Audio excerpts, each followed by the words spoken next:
Let's talk about adding and subtracting radicals. When you add and subtract radicals, you still have to consider that they have to be like terms. And with radicals, a like term would be one that has the same radical part of the term. So what you want to do is simplify all the radical expressions within the problem and then combine like terms. So for example of what a like term would look like for these problems, we have, for instance, 3 square root 2 plus 4 square root 2. So see how the square root of 2 part is what makes those a like term. The same way we would add 3x plus 4x. It works similar to that. So we have 3 square root 2 plus 4 square root 2 would equal 7 square root 2. Since we can't reduce the square root of 2, it just was important that those were the same to add them together. Like the square root of 2 for this example, plus 3 square root 3 plus 8 square root 2. The first term and the third term are like terms, but the one in the middle is not, because the square root of 3 is not the same as the square root of 2. So we would add like a 1 plus 8 would give us 9 square root 2, and then just bring over the term that wasn't a like term, the same way we do when we add like polynomials together. So we end up with 9 square root 2 plus 3 square root 3. Let's look at some more examples.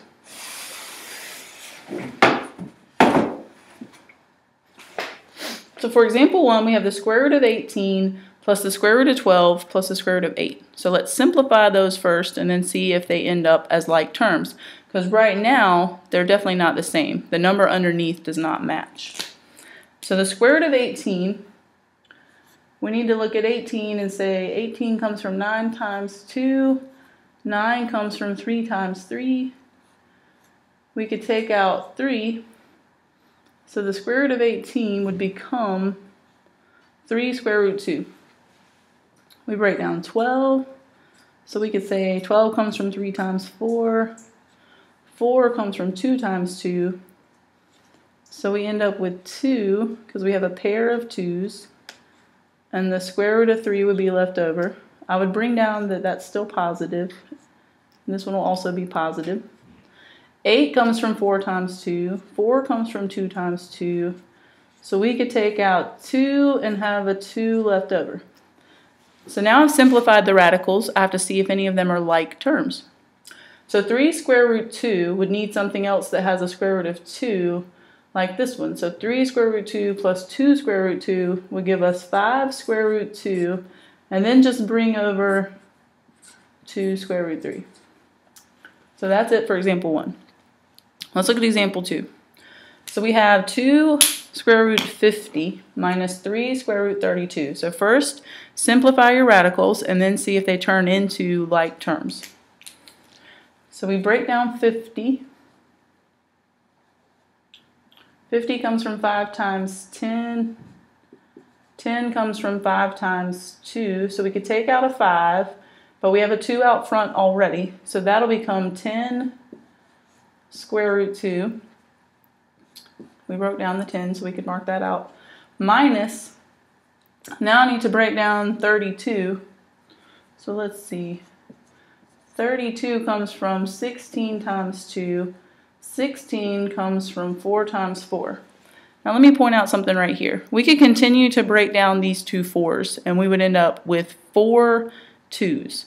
But do you see how they're already a pair of 4's right there? If you notice that, then at that point, you could go ahead and take out 4. There's no need to keep breaking them down because you already have that pair of 4's. It would take more work to keep going. But if you don't see it, you would still get the same answer if you broke it down. So we could cancel out the 16 because we had broken that down. We will be able to take out, let me bring this over, 4 times 3 would be 12 with the square root of 2 left over. So now that we've simplified, they're like terms, but before they weren't. So we have 10 square root 2 minus 12 square root 2 will give us negative 2 square root 2 left over. Let's look at a third example. This one has some big numbers, but they work the same way. So right now, they're not like terms. We need to simplify. So the square root of 98 comes from 49 times 2, and 49 comes from 7 times 7. I'm going to go ahead and break apart 72. It's 36 times 2.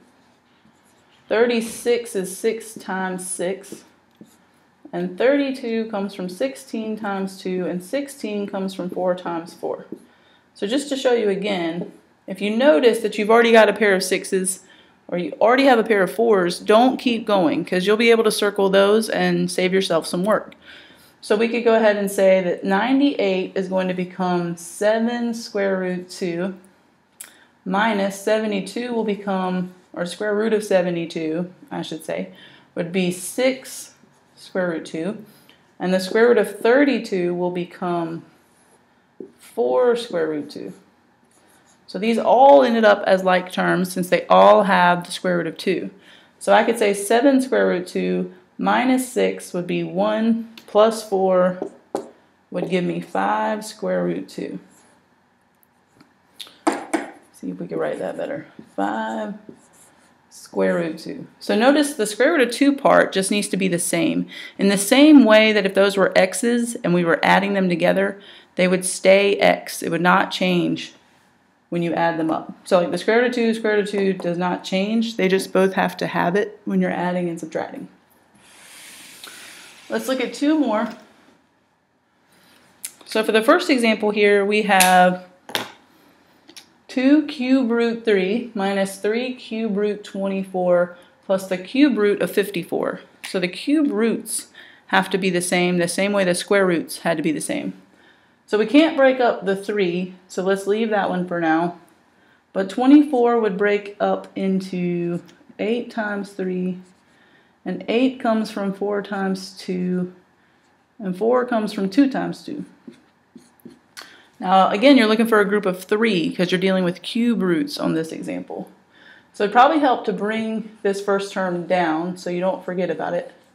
So you have 2 cube root 3 minus, now I can take out a 2 times negative 3, so that's going to be negative 6 cube root of 3 left over, plus, now 54 comes from 27 times 2, 27 comes from 9 times 3, and 9 comes from 3 times 3. So we get done breaking it down. We can take out a 3 and have the cube root of 2 left over. So then we see if we have any like terms we can combine. So sure enough, these first 2 would go together. So 2 minus 6 will give us negative 4. Cube root 3 stays the same, but you need to bring it over, plus 3 cube root 2 would be our answer. So we have one more example. We have the square root of 8 minus the cube root of 24 plus the square root of 32 minus the cube root of 81. So no matter what we do with this problem, the square roots and the cube roots will not go together. There's no operation that we can do that's going to put those into the same category of like terms. But we can reduce and see if the square roots will go together and if the cube roots will go together. So let's work on those. 8 comes from 4 times 2. 4 comes from 2 times 2. So we're doing a square root of 8. So we could take out a 2 and have the square root of 2 left over. Then we have 24. So we could say 8 times 3, 2 times 4, 2 times 2. But now we're doing the cube root of 24. So especially be careful when you have square roots and cube roots within the same problem. So I'm going to take out 1 2 for the group of 3. So I'm going to say minus 2 cube root 3 left over. We can break down 32 into 16 times 2. 16 is 4 times 4. So we could go ahead and take out 4 and have the square root of 2 left over. And then we have the cube root of 81. So 81 comes from 27 times 3. 27 will come from 9 times 3, and 9 will come from 3 times 3. Now mark out the numbers you've rewritten so you're not confused that they're left behind. We have a cube root, so we take out groups of 3. So we have minus 3 cube root of 3 left over. So let's check out what we have now that they're all simplified. So we have square root of 2 and square root of 2. They are like terms. So 2 square root 2 plus 4 square root 2 will be 6 square root 2. And then we have cube root of 3 and cube root of 3. So those are like terms. So negative 2 minus 3 will be negative 5 cube root of 3.